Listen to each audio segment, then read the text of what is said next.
Dearest listeners, Book babes and book bros.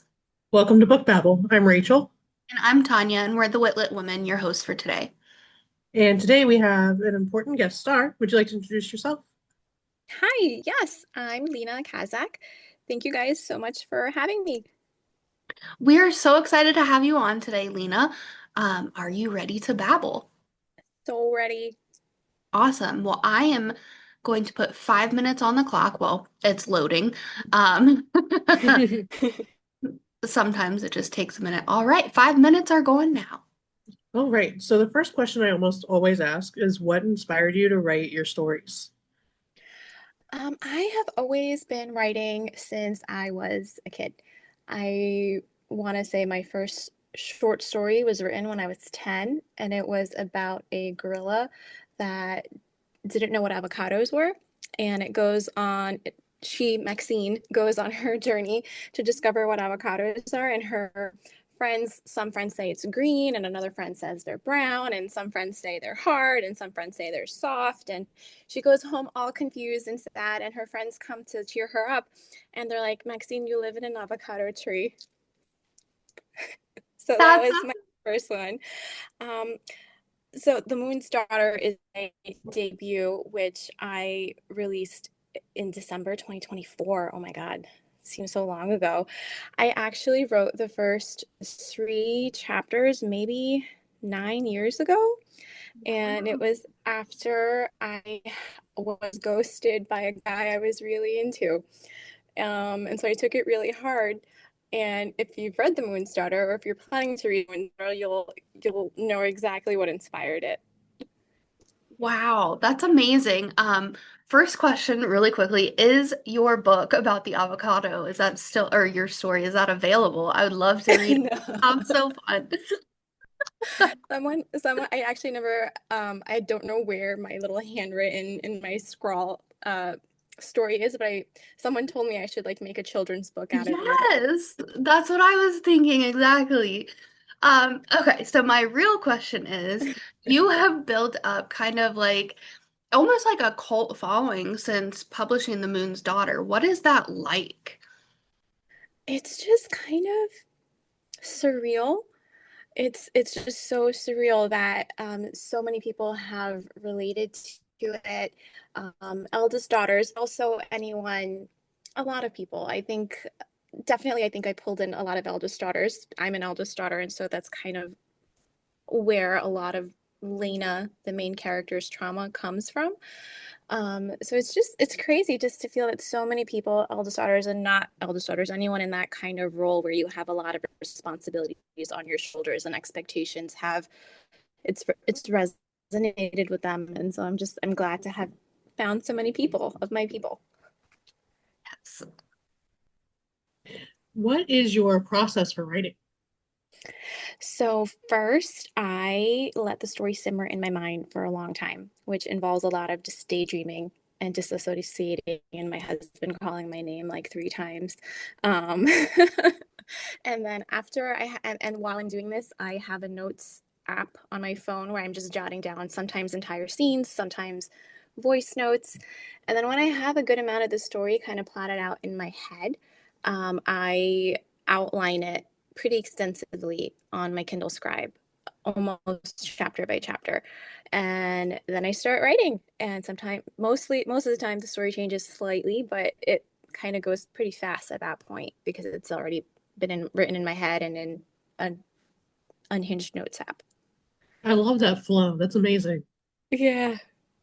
I would love to get a peek at your Unhinged Notes apps. Um, that, that sounds like the perfect kind of chaos that you want to be in the middle of. Um, but so you have been writing your entire life, you said. What characters have you created that you most closely um relate to?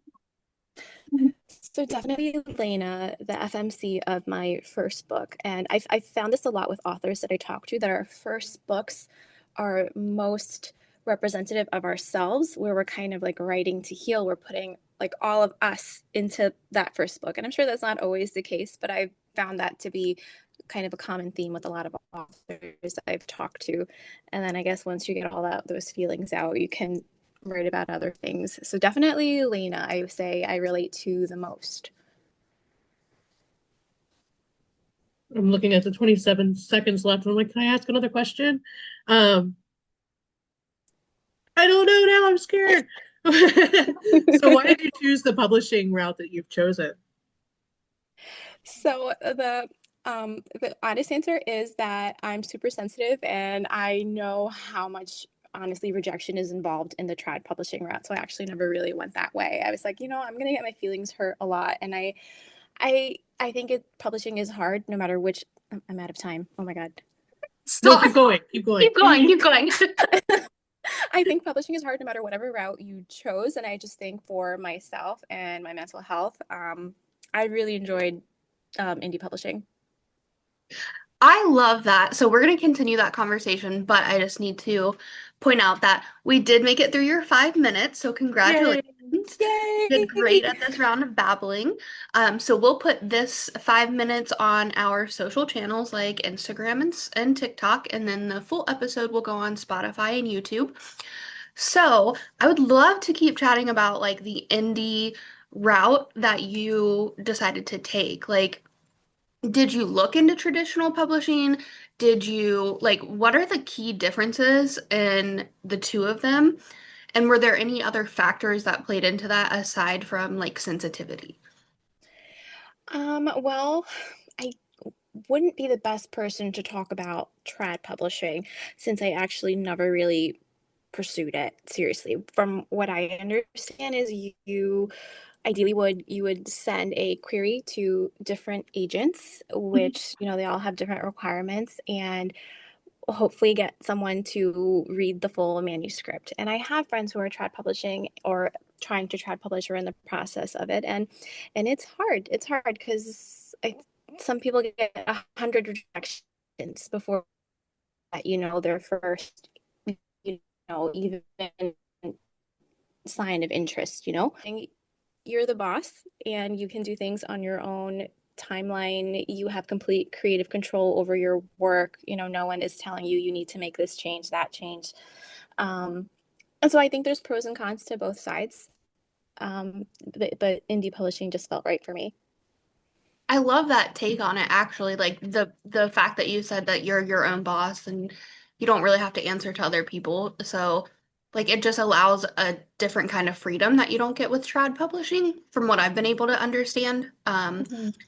And then so like are there the same types of resources available to indie authors like sensitivity readers, those types of things that a lot of people who go the traditional route often run into? Oh, definitely. Definitely the resources are available. I think it takes um a bit of building a community, I would say. So when I wrote The Moon's Daughter, I was not on social media. I had no idea what Bookstagram or Book Talk was. And I feel like if I had been on Bookstagram or Book Talk, my journey would have been so much easier because I could have made those connections, and I have so many author friends now who have gone through it, who I can ask for advice or who even will beta read for me. Nobody beta read The Moon's Daughter besides like my husband and my sister who don't read romantasy.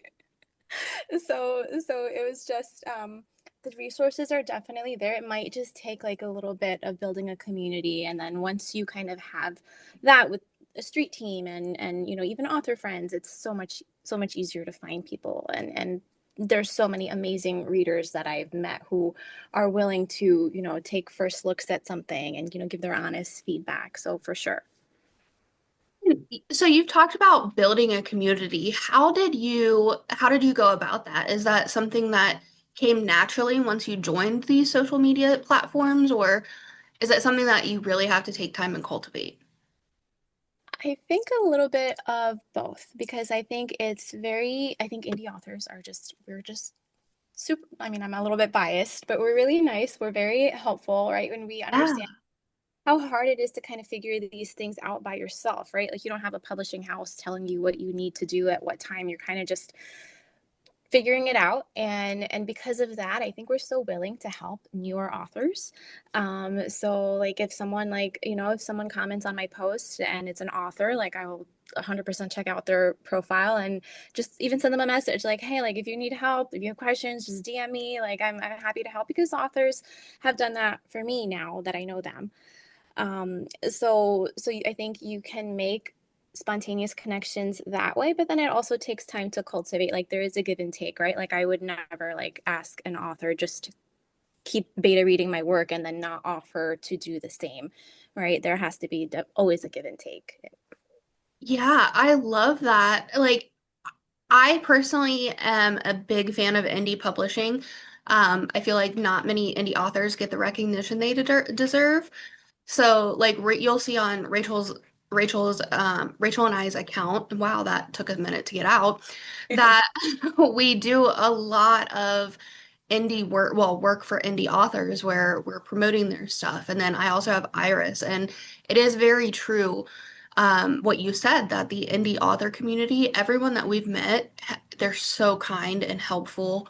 And it's just like it's amazing to be a part of that, but also see it working like in person in real time.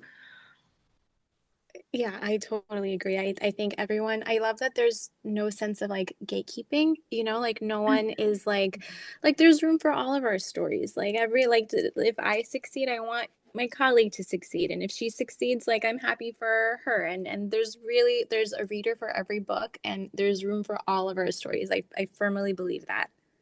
Absolutely. Like it really is all about, community and success. I have not run across someone in the indie author industry that is all about their own personal success and refuses to help other people. It's just, I'm so happy that I stumbled upon it. Yeah, yeah, same. Well, No, we that's are just awesome. about out of time, so I'm going to give the floor to Rachel instead of yapping. Oh, I was just gonna say this is usually about the time that we start giving you space to say whatever you want to say to your readers or to the listeners. Okay. Um, I just want to say that I'm so grateful that if anybody has picked up The Moon's Daughter, and are read now for the sequel that's coming out this month, I'm so grateful. And for me personally, sometimes it's hard to feel proud of myself. But I really feel that way with The Moon's Fury. I think I grew a lot as a writer between my first book and my second book. Um, and just also thinking about my journey, where when I wrote The Moon's Daughter, I was begging my husband, my sister, my brother, and my cousins to read it, and like three of them didn't even finish it. Um, I mean, it's not their genre, and like they're guys, and it's fine mostly. Uh, um, and then with The Moon's Fury, like by then, like I had a street team and I had author friends, and I had like people on my street team saying, "Hey, like, can we read the book early?" And just where I was with The Moon's Daughter versus like where I was with The Moon's Fury, like I'm just astounded in just a couple months. Like it's not even been a full year. So thank you all so much for accepting me into this community and for sending me your DMs about how you feel about while you're reading and freaking out. And even when you're yelling at me, um, saying, "How could you do this, Leena? Not the cliffhanger." Oh no, not the cliffhanger. Not the cliffhanger. And I'm like, I know, I'm upset too. I'm sorry. And they're like, you did this. It's your fault.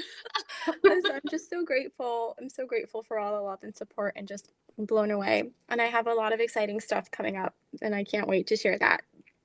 Well, we are so happy, Lena, that you were able to join us today, and we can't wait to see everything that you have coming up. Thank you again for joining us, and I hope to have you on again soon. Thank you. Thank you guys so much for Thank having me. you. This was so fun. You guys are so nice. It was a blast. And thank you for all your support of indie authors. We're so grateful. Of course, yes. Have a good day. Thank you. You guys as well. Bye. Bye.